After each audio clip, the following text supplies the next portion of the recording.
Hello, I am Thibault Guignes. I'm a French freediver. My specialty is deep freediving and especially in free immersion. I hold the national record for free immersion for France with 117 meters.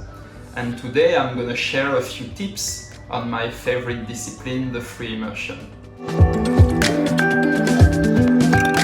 Free immersion is one of the 4 depths disciplines for freediving, along with what we call the constant weight discipline. But actually, free immersion is also a constant weight discipline, which means your weight doesn't change during the dive. The particularity of free immersion is that you have no fins and you are just gonna pull yourself down on the rope and back up on the rope. So you don't use any fins to propulse yourself, but you are allowed to use the rope all the way during your dive to pull yourself down and up. If I had one word to summarize free immersion and to help you progress in free immersion, this word would be tube. Why tube? Because while you practice free immersion, you need to imagine you're in a tube, in a glass tube around you, and you need to stay in this tube. Why? This way you will reduce the drag, the resistance of the water, and you will get way more efficient. So if you have one thing to remember, is stay in the tube. First, from head to toe, the head needs to stay in the axis, just like for any discipline, to reduce the drag, but also to have the neck and the spine relaxed. It's really important, because if they are tense, the rest of the body is tensed.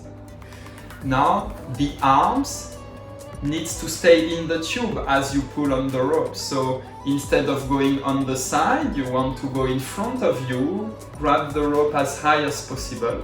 And if you want to grab the rope as high as possible, you need to be very close to the line. Otherwise, you will have an angle and you cannot grab as high as you want. So the arms, and then you pull, push, and then you push. So it's as much of a pull as of a push at the end. And always staying close to the line. You should see your arms going very close to your face, your chest, and ultimately your crotch. And that's where you let go of the rope at one point.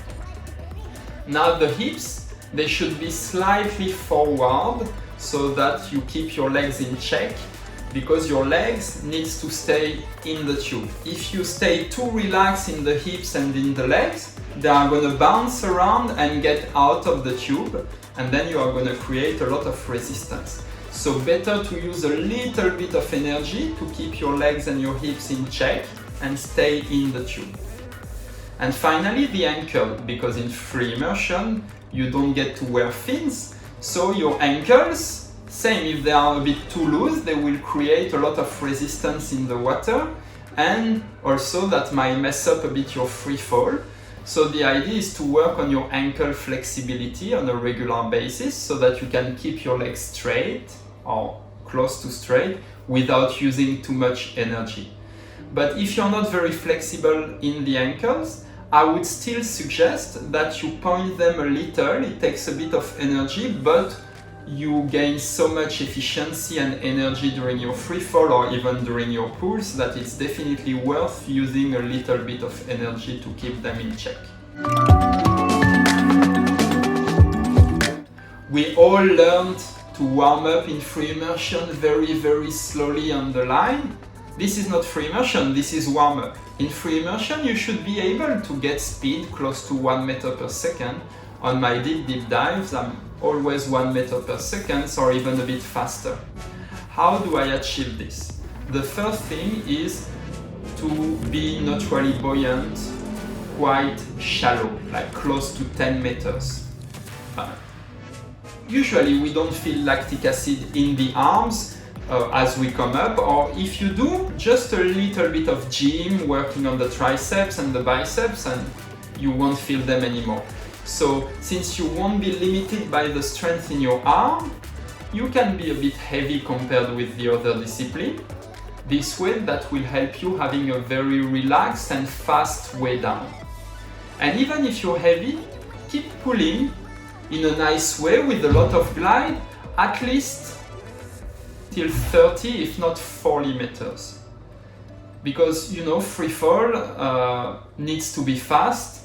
Because if you're too slow, it's like on a bicycle, you know. On a bicycle, if you go very slow, you need to adjust all the time the position to keep the balance. If you go fast, you can even let go of the hand and you will keep going straight. It's the same with your free fall. So get some speed for your free fall. Little tip, usually my last pull on the line, I give a very sharp pull to really gain some speed.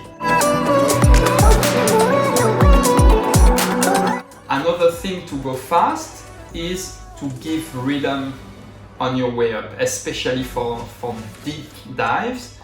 If you wait too much, there is no real glide because you're quite heavy at the bottom. So if you wait after the pull, you might just stop or even start going down again. So give some rhythm. I know it can feel very nice to pull very softly on the rope, but you know, you should pull like you want to pull the buoy or the boat down, you know. When I pull in free immersion, I pull very strong. And there is not necessarily an issue with depth adaptation, you know. If you start from the beginning doing long and strong pulls at the bottom, as you increase the depth, your body will adapt. Of course, if you decide to try free immersion when you are already a deep diver and to pull like crazy, maybe your body is not ready. But as you do your progression, keep doing long and strong pulls at the bottom. That will make you gain a lot of time on your dive, which is essential if you want to go real deep at one point, otherwise your dive time will be too long. So to summarize a little bit those free immersion advice, stay in the tube and very close to the line. Keep your body in check, even if that uses a bit of energy, to make sure you stay in the tube. And go fast on the way down and on the way up. Pull, pull, pull, and start your free fall a bit late.